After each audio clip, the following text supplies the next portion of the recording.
BYU cornerback Dylan Flowers had a nice practice on this hot day of fall camp.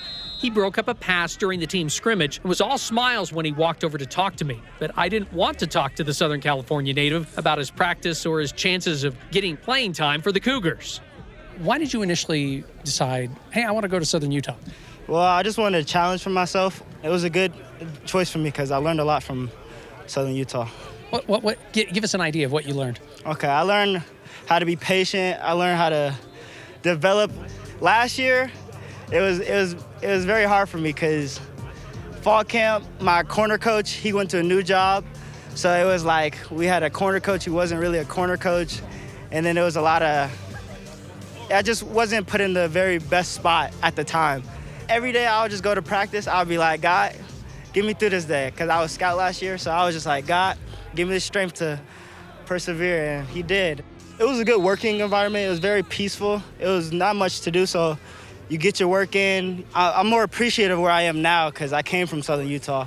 Southern Utah University has been the right place for so many people. You know what? Southern Utah is kind of its own little baby. It's a great spot. SUU, they are phenomenal in terms of their teaching. I mean, top notch in terms of their teaching and also facilitating and cultivating in you that superior skill that you need of critical thinking. And so I think that, compared to a lot of larger schools that I've attended, it's much more personalized, is probably the strongest benefit. And so what separates it from any other university, I think, is kind of, individual according to that person. But it was key for me just because it forced me to search on what is it that I really want in life. And I think sometimes those questions are hard to get when you're in a place or an environment where there's a lot of noise and lights and attention. And so that's why it was a blessing for me. Welcome to BYU Radio's Big Stories, a show dedicated to the incredible tales surrounding the opponents of the BYU Cougars. I'm your host, Cleon Wall. In this episode, we are focusing on a couple of specific stories from Southern Utah University. Two Thunderbird graduates soared above the rest because they bet on their talent, abilities, and curiosity. Dylan Flowers' plan was to play 3 years at SUU and then go to the NFL. It didn't quite work out that way, and he knew it would be difficult to make a jump to the league from Cedar City. There's not a lot of resources there, so it's up to you if you want to be great. Here, it's a very, Big 12. We played Baylor last year. We at the top already. Not top, but we get in there. There, it's like, you want to go NFL? Okay, it's a far stretch. So if you want to, it's possible. Why BYU? Fresh air, I believe, because, Cedar was good, but I feel like I needed change. I feel like I needed a more challenge, more competition, more to get the best out of me. Our first story deals with a T-Bird who made the exact opposite decision of Dylan. He needed a change and a challenge, and he left the big time of BYU to go to SUU. And he works a short drive from the BYU football practice facility in a regular old office building, managing people's retirement and wealth accounts. Hi, is Brad Sorensen here? Brad Sorensen looks and talks like a typical financial consultant, helping people understand what is happening with the money they entrust to him. They're hiring us to come in and be level-headed when they're not level-headed. They say most financial advisors are more therapists and consultants. And if you had met Brad for the first time in his Provo office, you wouldn't guess he used to play quarterback in the National Football League. I don't love to talk about myself or my that part of my life. I don't love to just bring it up. If it comes up, then I'm happy to tell stories or my experiences. Of course, the NFL was never his goal. He just wanted to play and compete. And he had plenty of competition growing up in Southern California with a dad who was a former college basketball player and 5 siblings. We had a basketball court in our backyard, and almost every day there was some game going on the basketball court or in the front yard playing wiffle ball or soccer in the backyard. And my dad would just play, and he wouldn't necessarily take it easy on us. Brad played lots of sports, but the family rule was no tackle football before high school. 3 of his older brothers paved the way, playing at Colton High School. And Brad thought he would be just like them and become a tight end or a wide receiver. And on the day of tryouts, my mom, who had dropped me off, she said, if you don't go try out for quarterback today, you're going to be grounded. Because I was able to throw the ball well just playing catch with my brothers. And she said, I always wanted one of my kids to try quarterback. But all my brothers were too scared. They didn't want the pressure and they didn't want to deal with all that. Anyways, I have my mom to thank for that. Brad was the starting quarterback for the freshman team by his second game. By the start of his junior year, he was QB number 1 for the varsity team. He got in better shape his senior season and grew 5 inches. And while coaches from USC, Oregon, and Alabama were recruiting his teammates, no one was clamoring for him. Because I was kind of a role player. I wasn't a standout player. We had plenty of standout players on the team. So I was throwing the ball 8 to 10 times a game. And with those opportunities, I feel like I had good numbers and I did well, threw a lot of touchdowns. But again, it wasn't enough for the college coaches to say, we want to, take a risk on this kid when there's such a small sample size to give him a scholarship. One coach believed in him, Jason Brown. Brown eventually shot to stardom because of the Netflix series Last Chance U, but in 2006, he was the brand new offensive coordinator at San Bernardino Community College. In his words, he's like, I don't understand why you're not at a bigger school. He's like, it doesn't make sense. But he was recruiting me really hard. My older brother had just got off a mission, and we had decided together, we're like, hey, why don't we do this together? This is the only chance we'll probably ever have to be on the same team together and play. So Jason Brown, that year of junior college, he was phenomenal for my growth. I learned so much under him because he was really just teaching me just the basics. I was throwing it 30+ times a game, And so I had so many more opportunities to show, my skill set and, have college evaluate my ability. I think one game I threw the ball 70-something times in a game. Coaches were paying attention. He received scholarship offers to play at UConn and Utah State, but it came with one condition. You can't go on a mission for the Church of Jesus Christ of Latter-day Saints. I do remember wrestling with that decision and thinking, this is my dream that I've always wanted. And here I've got 2 good programs, Division I football, that want to offer me a scholarship to go play. And having to turn that down, not knowing that I'd get another opportunity down the road, it was difficult. But I don't think I wrestled with it for much longer than a day, maybe a week. That was always the decision, and that was always the goal of, putting whatever I had at the time going on, putting that on hold to go serve the Lord for 2 years. Brad spent 2 years teaching the people of Spain. It was not easy. Few people wanted to be baptized. I did end up baptizing one individual on my mission, and it was in the last 2 weeks of my mission. So I'd gone 23 months of my mission with no baptisms. And I don't know if that's kind of reminiscent of what my football career was. It's just keep plugging along, like just keep trying, keep showing up, keep doing the work. And eventually it paid off. Brad's mission experiences would benefit him on the football field, but only after a new challenge at BYU.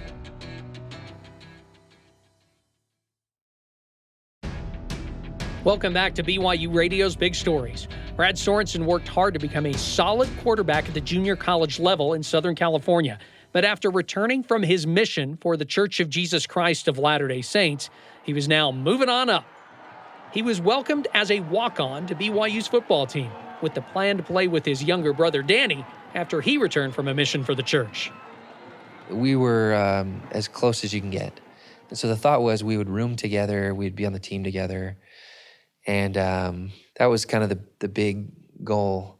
And unlike his experience in high school and junior college, Brad would not be the starting quarterback for the Cougars. Max Hall is now coming into his senior year.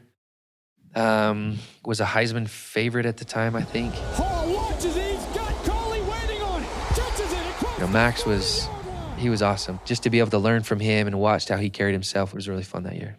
Brendan Gaskins was the number 2 guy. Riley Nelson had just got off a mission. He was a transfer before I was. So he was there 6 weeks before I was there. I was just excited to be there, like this is everything I had ever wanted. I just wanted to be a part of a college program and eventually get an opportunity to win a starting job. He was hoping to get that opportunity the following spring. When I was there on practicing and going through all that, I felt like I was just as good as any of those quarterbacks. Like I didn't feel like I was so much worse than any of these guys. I'm like, I can make that pass, I can make that throw, I can make that read. I can do all this stuff. I just feel like if I get the right opportunity, if they give me a chance, I can do it. The problem is the chance never came. Southern Utah coaches contacted Brad, wanting him to replace graduating starter Cade Cooper. Brad was in a tough spot. I had a good bishop at the time in the singles ward who gave me some really good advice. He said, whenever you are wrestling between two good decisions, and my decisions was either stay at BYU, sit on the bench and just graduate, or go play football. And the bishop said, you have two good decisions. The Lord wants you to make what you want. He says, there's no wrong answer here. But before Brad made a decision, he asked coaches at BYU if he would be given a chance to play. Brad was told he would start out as the fifth string guy. And they said, look, there's just not reps for 5 quarterbacks. There's not enough time. And I said, okay, that's the answer I'm looking for. Brad was betting on himself. He felt he could fulfill his football dreams in a small stadium in Cedar City. But his brother Danny begged him to stay at BYU rather than head south. And I remember him writing back saying, dude, you do not want to go there. Because at the time, they were kind of the laughing stock. Well, they had got a new coach in 2008, I believe was his first year, Ed Lamb, and completely turned the program around. I went down and visited SU a few times, and I felt something kind of special, And I think it was the culture that Coach Lamb had created. We realized that he was a hidden gem.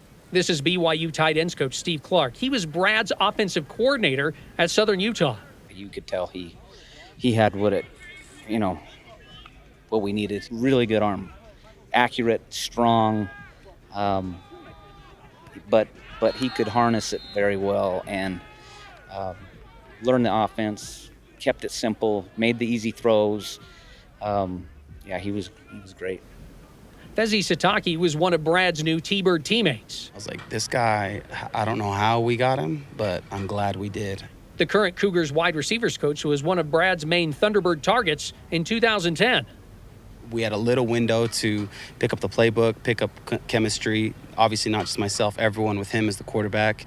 He fit in so great, picked up the playbook. We were running almost like in many identical ways BYU's offense. Did you ever go to him and just say, hey, I'm your number one receiver, you should throw the ball to me? No, I didn't, because the number one receiver was on the other side of me. We knew we were going to throw a lot, and so there was kind of no need or pressure to be like, hey, look at me, because we knew everyone was going to eat. Brad was a big, strong quarterback with a NFL arm. BYU linebackers coach Justin Enna was Southern Utah's defensive coordinator in Brad's first season.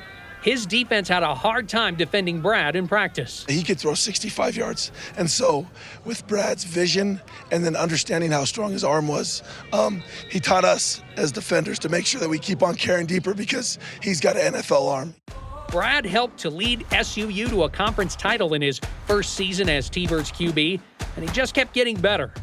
NAU, I think it was his junior year, we were up in the Sky Dome in northern Arizona, and it was a shootout. It was, I think, 60-50, and for him just to carry the team pretty much on his shoulders because our defense was horrible at that point. They were scoring points on us, we were scoring points on them, and I was happy that he was on our team because we outscored him. My older brother played for UNLV.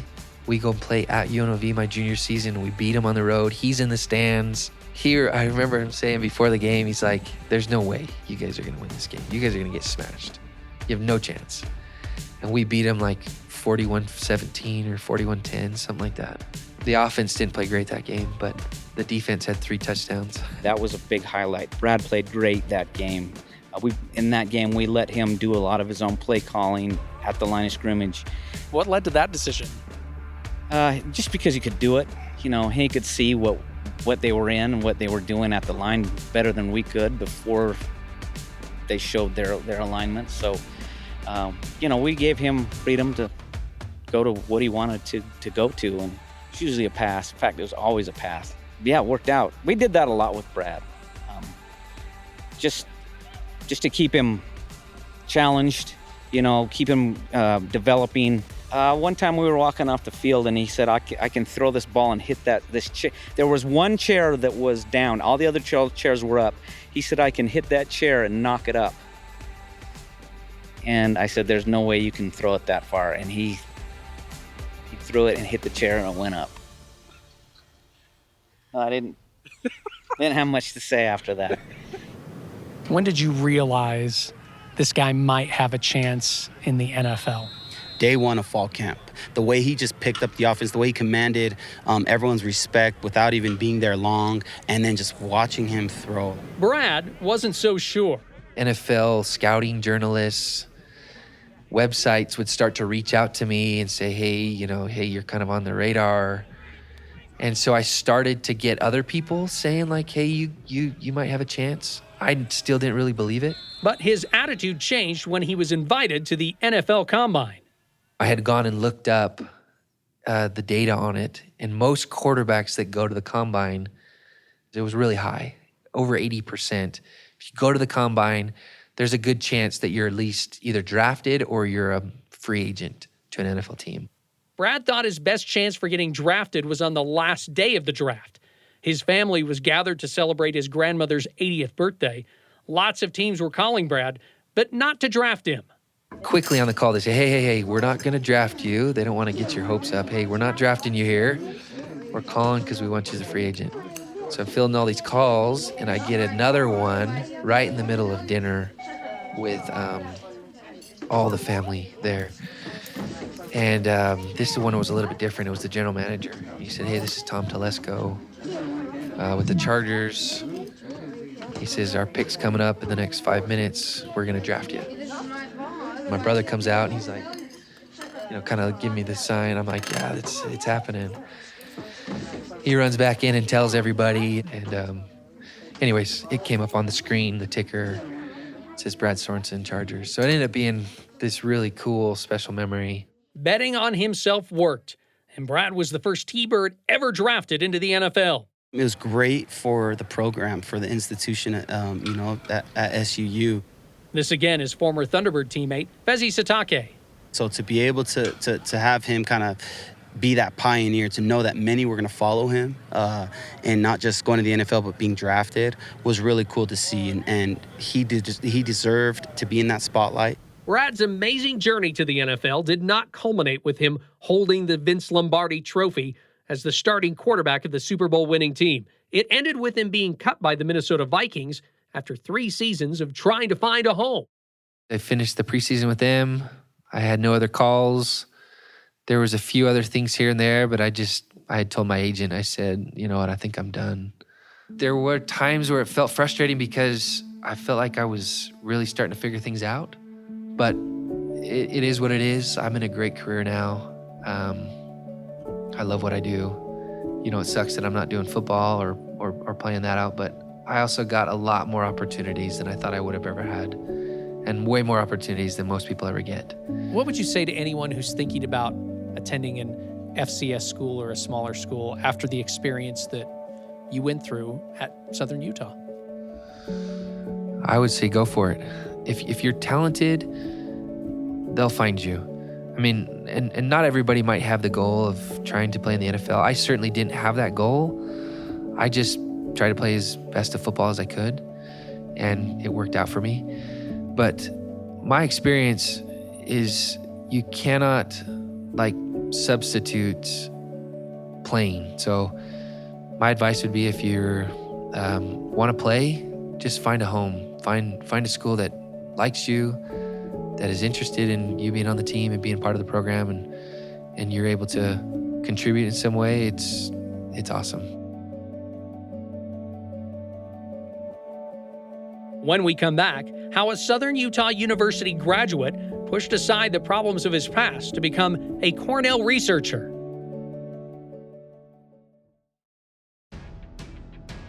Welcome back to BYU Radio's Big Stories.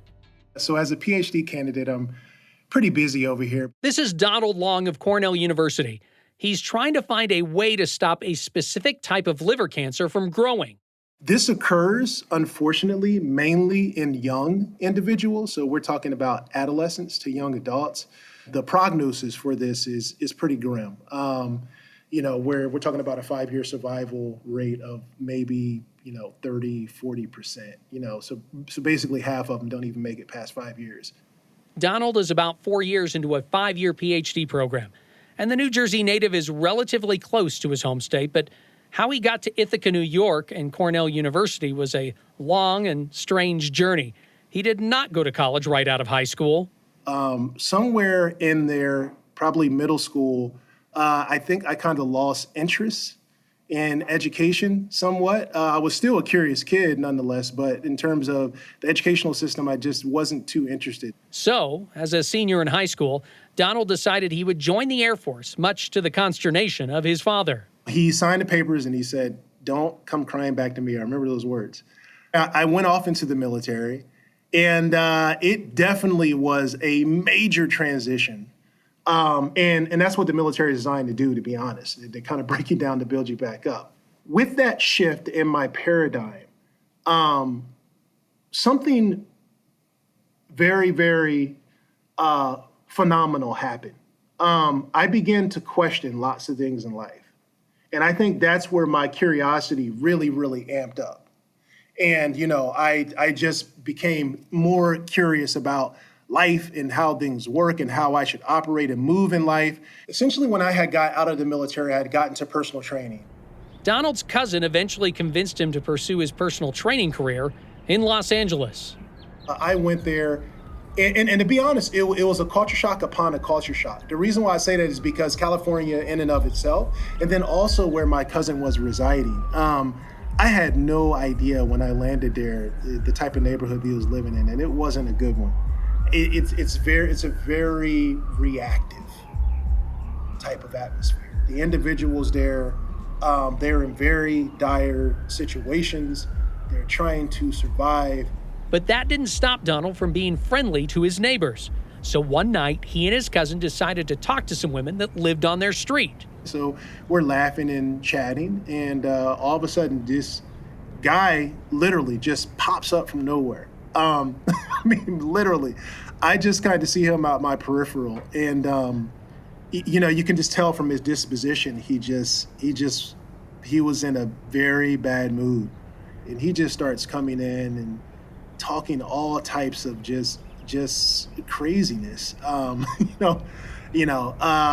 then he directs his attention to me, and basically he's talking in a manner like he wants to harm me, so I'm just trying to stay relaxed, and everyone's like, "Hey, everything's okay." So I remember he had mentioned something, and I just, what I said, "Wow, that's deep," like kind of like that, like just trying to invite a conversation, like, "Man, what you're talking about sounds serious." And he just kind of looked at me, he said, "What did you say?" And I just said that was deep. And he's like, "What?" And that's what I mean by, then he just kept egging things up, and then he got physical and just kept pushing. And then I defended myself. We got into it, and it was just a massive brawl with, lots of guys out there and only me and my cousin. And it really went downhill. After the fight, Donald and his cousin retreated to their apartment. I remember I had bent over to untie my shoe, and all of a sudden, I just see this blood kind of squirt on the wall. And I'm like, wow, they must have really kicked me really hard or something, And he was like, "Wait a minute, turn around, let me see." And I remember saying, "Oh, I think he got stabbed." And it was crazy. Immediately after he said that, I started to kind of feel cold. I was shivering. I was like, "I don't feel good, man." He's like, "Don't do this." I was like, "I really don't feel good." And I remember things, I started kind of going in and out. And he's like, don't do this, By that time that the ER had came and I was loaded in the ambulance, I was gone. I was in and out of it. I remember this really hurt. I remember as I was in and out of it, I was stabbed in the back, inches from my spine, as the doctor put it. After I came to, I remember coming to the doctor, and he's like, "Well, you're lucky you have a lot of muscle tissue." It's like, because they didn't puncture any internal organs. They came inches within your spine. He's like, but you're a lucky man. We got you all stapled up and you're good to go. Donald stayed in the hospital overnight, but he knew it was unwise for him to go back to the same neighborhood. So he moved out without a place to live. Donald chose to be homeless. The Veterans Administration put him in a hotel for a while, but then referred him to local homeless shelters. They were just bad, and I remember having to decide within myself, like, am I going to stay here? Or am I just going to sleep on the street? I was literally on the street, on the sidewalk, looking up at the sky and just asking myself, how in the world did I get here? I'm just like, wow, that was the lowest point in my life. Donald's mother wanted him to move back to New Jersey. He didn't think that was a wise idea. And I felt like I needed to do this on my own in order to grow. And in hindsight, I know I made the right decision. I really felt like this really instilled in me a motivation that couldn't be quenched. Even though he was homeless, Donald didn't rest. He worked several different jobs all over the state of California, and the VA was finally able to put him in a nicer shelter. Then a friend completely changed Donald's life by inviting him to move to Cedar City, Utah with her. Talk about a different kind of culture shock from Los Angeles. So it's a predominantly white town, right? With very little Black individuals. And obviously the predominant religion is Mormon, right? So I just was like, okay, how is this going to go down? But actually, to my surprise, the people there were very welcoming. I made a lot of good relationships there. Donald eventually started working at Gold's Gym as an assistant personal training manager. A lot of his clients had major health problems. Those are the things that I tended to focus on, even more so than the health and fitness aspect. That just really perplexed me, and I really wanted to help those individuals with those deeper, what I consider deeper problems. And my hands were tied, obviously, because I was only a personal trainer. When I was in Cedar City and I began to ask that question, I had an epiphany. I'm like, oh, you have the GI Bill from the military. Oh, and Southern Utah University is right up the street. Maybe you should go back to school. So he did. Donald enrolled in college with the hope of becoming a physician. He was really stood out as an exceptional student in that he seemed to be really interested in understanding the concepts at a really deep level. This is SUU's Bruce Howard. Okay, I'm a professor of chemistry, and I teach biochemistry as my focus. Donald was one of his students. He would ask questions whenever they arose. And then he would also come to my office hours. We'd talk about history and society and issues that were, problems with society and how we might be able to make them better and fix things. There are a number of these individuals who basically, they really took time out of their day. And these individuals didn't have to do that, but they did. The two worked on studies together, and Donald was still thinking he wanted to become a medical doctor. But another professor said he didn't think Donald should go down that path. At first, I was kind of like offended by that. I was like, what do you mean I don't think like an MD? Like, what are you trying to say? He was saying that there's people have different ways of thinking. He's like, in your mind, the way that it works, you're actually just curious. You want to try things out. And he's like, that's a PhD. PhD is trying things out. They explore the unknowns. He's like, and that's how your mind thinks. And so Donald switched things up and decided to become a research scientist. I think that his decision to go into graduate school and become a research scientist, I'm grateful because I think he has the potential to do a lot more, have a lot more of an impact than just a physician. And I'm not, medical doctors are awesome, and I'm very grateful for them. But it's a small percentage of people that have the ability to really think outside the box and have the the desire to understand at a deep level and focus on solving problems like that. Going back to when you were in Los Angeles, did you see yourself becoming a researcher at Cornell University, or was it just like, I just need to find a better situation? Exactly. I just need to find a better situation. I could never have imagined, seriously. No, that was not in my line of sight. Stay motivated. That's what I have to tell the audience. You would be surprised the places you can go in life. What has your education at Southern Utah meant to you? Oh, it's meant the world. I mean, it really has. It's meant the world. It taught me that the scientific process is just a part of life. I use the scientific method, that fundamental tool, every day. And, and it's taught me to use it in a more refined manner and using that over all aspects of my life. So like I said, it's been crucial, absolutely fundamental. Big Stories is produced and written by me, Cleon Wall. Music and post-production is by Gracie Davis. Make sure you watch BYUTV's Big Stories by logging on to BYUSN.com. Big Stories is a production of BYU Radio.